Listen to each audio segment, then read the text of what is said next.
In this section of the SchoolPay training video, you will be learning about the virtual terminal.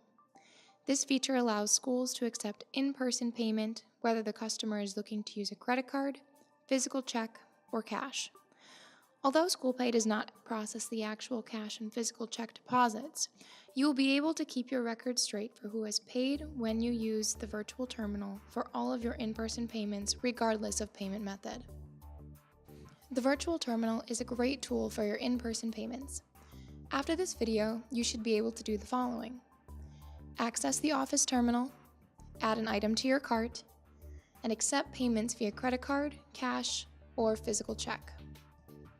There are a few key points to the virtual terminal that we'll outline here. You can take payments at the door before events, during registration, or any time of day in the front office. There are two pieces of hardware that you can use to swipe credit cards that can be purchased through SchoolPay. The first is the MSR 100 or MSR 90. These pieces of hardware plug into the USB port in your computer or laptop, and SchoolPay sells these for $40. The second type is the ID Tech Unimag 2, and this is the card reader that plugs into the headphone jack of your iPod. SchoolPay sells these for $50, and these do need to be purchased specifically through SchoolPay as they're compatible with their application that you can download on your iPad. Using the virtual terminal for all of your in-person payments means that you have one location for recording and managing your incoming revenue. Let's go ahead and process a transaction together. You'll be able to see just how easy processing payments can be with the SchoolPay virtual terminal. To access the virtual terminal, begin by logging into your account at www.schoolpay.com. Once you select the virtual terminal from the navigation pane near the top of your screen, you will then select Office Terminal. From here, you will see a drop-down list of all of your individual items that are currently active in the Payments module of your account. For our purposes today, we are going to add the first grade field trip to the History Museum to our cart. You will first select a school from the drop-down list that appears. If you are a school-level staff member, you will have your one school to choose from, while a member of the district staff will see all accounts that are under the umbrella of the district account as demonstrated here. Today, I will select the Roosevelt Elementary School. Once an account is selected, a second drop-down will appear that contains the students' names associated with that account. You may search for a student by typing in their name or ID number to easily select the student from the list. Once the student is selected, you'll move on to filling out the necessary item information. Here you may change the purchase quantity if the item is set up with a quantity field, such as this item is. This will be relevant if your customer is looking to purchase more than one of the same item. As you scroll down, you will get to the additional information requested.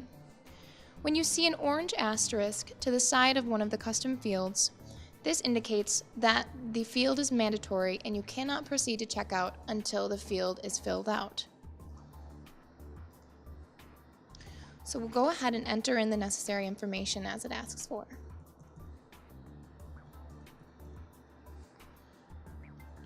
You will see that the final additional information requested does not have an orange asterisk, which means we are ready to proceed to the checkout.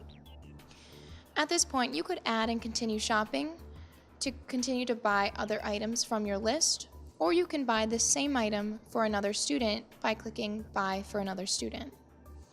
In our case, we're ready to check out. You are now brought to the shopping cart of the virtual terminal. You can see here in this message highlighted in orange that this is just a courtesy message informing you that you have already purchased this item for Samantha Jones within 24 hours. This helps avoid any possible duplicate payments that may be processed accidentally. Everything looks like it's filled out correctly, so we don't need to remove this item or edit this item, but instead can proceed to checkout.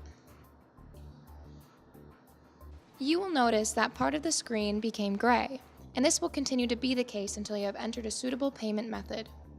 You have 4 options here to input a payment.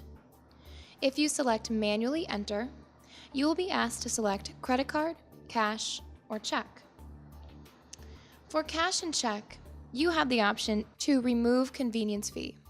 This is simply for your record-keeping purposes and for the payer's receipt. This button will remove the convenience fee display on your reports and the payer's receipt, since SchoolPay does not actually process those cash and check payments. For those methods, convenience fees are irrelevant and therefore will give you the option to remove them for your records. The tap to swipe function will allow you to use one of the two pieces of hardware that was outlined in the beginning of this video presentation. Currently, I'm using the MSR 100 card reader that plugs into my computer. This plugs directly into that USB port, and I can swipe the payment whenever I'm ready. I have selected tap to swipe and can go ahead and swipe my credit card with the magnetic strip facing the green light. You can see the last 4 digits of the card number, the expiration date, and the payer name populates automatically after swiping. Your final step is to enter the payer zip code to confirm their card. You'll see that everything is lit up now and ready to process the transaction. You can choose to email the receipt to the payer. Here we'll go ahead and select parent@schoolpay.com, as this is the email address that's automatically tied to Samantha Jones.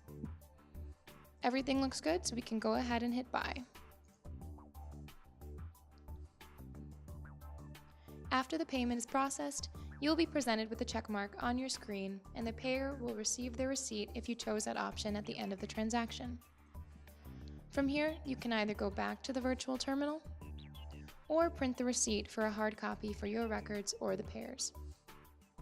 Thank you for your attention as we looked at the SchoolPay virtual terminal. Hopefully you have a good understanding of how to collect and record your in-person payments through SchoolPay.